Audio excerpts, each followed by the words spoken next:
Bonsoir à tous, on aborde avec ce nouveau numéro du Pika Basket Show la 15e journée de National A, une journée qui s'annonce palpitante avec en point d'orgue le choc entre Meaux et Hyères, retransmis ce samedi devant les caméras de Pika Sport TV.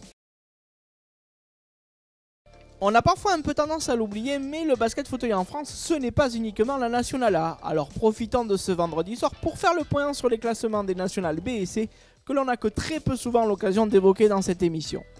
À 6 journées de la fin de la phase régulière, l'AS Corbeil et Capsa Paris occupent la tête du championnat de National B avec seulement 2 défaites au compteur pour respectivement 9 et 10 victoires. Les deux clubs franciliens devancent ainsi Feur et Lille qui cumulent 4 et 5 défaites contre 8 victoires chacun. La qualification pour les playoffs étant réservée aux 4 premiers de la phase régulière, cette course peut encore réserver quelques surprises dans la mesure où de nombreuses équipes n'ont pas toutes disputé le même nombre de matchs. Ainsi, Chalon-sur-Saône et le Centre Fédéral, tous les deux à 6 victoires, peuvent encore prétendre au dernier carré en mai prochain, alors qu'en bas de classement, si la JDA Dijon peut encore croire au maintien, Mélan et Guilherand semblent plus que jamais menacés par la relégation en National C. La National C justement, parlons-en. Caussade avec 2 défaites et Blanquefort avec 3 défaites sont en tête de la poule A, devant Anglet qui compte un match en retard mais qui ne s'est incliné qu'une seule fois cette saison.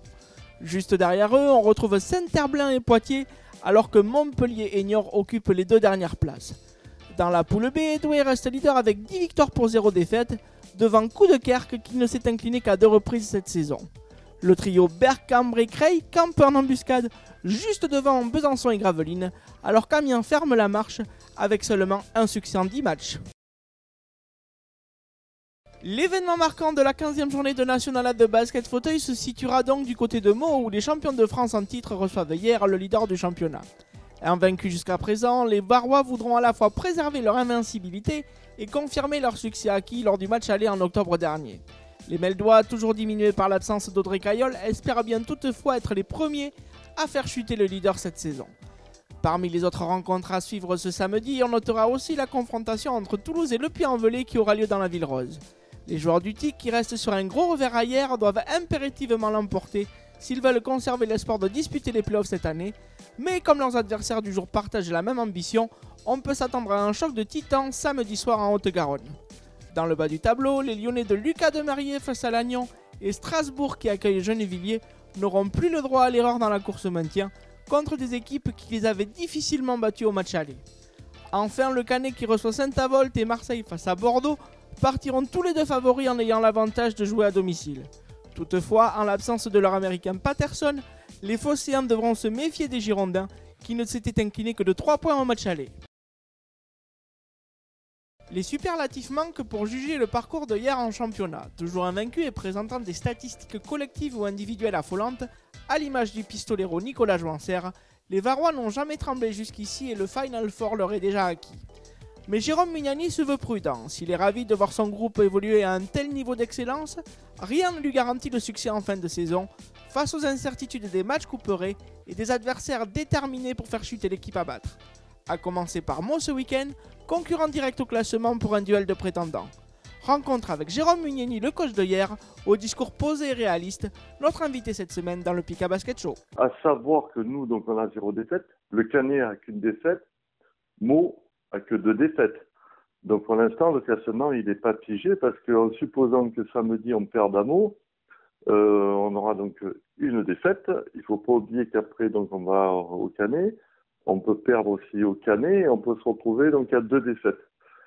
On joue le Puy-en-Velay aussi, il peut se passer aussi n'importe quoi. Donc actuellement, on ne sait pas si on va finir premier, deuxième, troisième, voire quatrième. Donc pour l'instant, pour moi, je ne pense pas que le classement soit figé. Déjà concernant Audrey Caillol, donc le problème, je pense qu'en premier, c'est sa santé qui prime. Parce que le plus important dans ces cas-là, dans le basket, il est secondaire. Après, nous, on ne va pas penser il y a Audrey Caillol, il n'y a pas Audrey Caillol. Le jour, je crois, où le Canet a battu Meaux à Meaux, il n'y avait pas Nabil Yedoun. Donc pour nous, non, c'est un match comme les autres. On fera abstraction, on fera pas abstraction qui Audrey Caillol ou pas. On jouera normalement, comme si c'est une équipe, quoi, tout simplement. On est une équipe de travailleurs. Les mecs, ils bossent bien, ils s'entraînent bien. Donc dans la mesure où on s'entraîne bien, donc déjà tous ensemble, on a, on va dire, un bon groupe, c'est quand même un avantage, quoi. Il y a aucun souci. Les mecs, ils s'entraînent pratiquement tous les jours. Et il y en a qui s'entraînent en dehors des entraînements. Donc non, au départ, je m'attendais pas à ça, mais bon, étant donné que ça travaille beaucoup et dur, ça travaille dur surtout, on ne se fait pas de cadeaux aux entraînements, donc je pense que c'est ce qui fait que pour l'instant, donc on va dire un parcours sans faute. Et il faut savoir, parce que j'entends beaucoup d'échos, donc pour rappeler un petit peu la situation à tout le monde, on n'a qu'une carte jeune et on n'en a pas 10, on n'en a qu'une de carte jeune. Et cette carte jeune, bon, comme je l'ai déjà dit en début de saison, elle nous servira, j'espère, peut-être à être champion de France, parce que sans carte jeune, on sait très bien qu'on ne peut pas être champion de France maintenant. Des cartes jeunes, bon, il y en a qui se sont permis des fois d'en avoir 3 ou 4. Moi, pendant des années, j'en ai pas eu à hier. Donc là, on en a profité cette année. Maintenant, il faut regarder les feuilles de match et pour savoir exactement ce qu'ont les autres équipes, quoi, tout simplement. Il faut savoir combien il y a d'étrangers dans les équipes, combien il n'y a pas d'étrangers, combien il y a de cartes jeunes, quoi. Moi, personnellement, je suis au courant de tout, quoi. Apparemment, pas tout le monde est au courant de la situation. Il est temps de refermer ce nouveau numéro du Pika Basket Show. Vous l'avez compris puisqu'on l'a largement évoqué dans cette émission. On vous donne rendez-vous demain, samedi, à partir de 17h50 sur Pika Sport TV. Pour le choc entre Mo et Hier, le troisième reçoit le premier. C'est assurément une rencontre qu'il ne faudra pas manquer. À demain!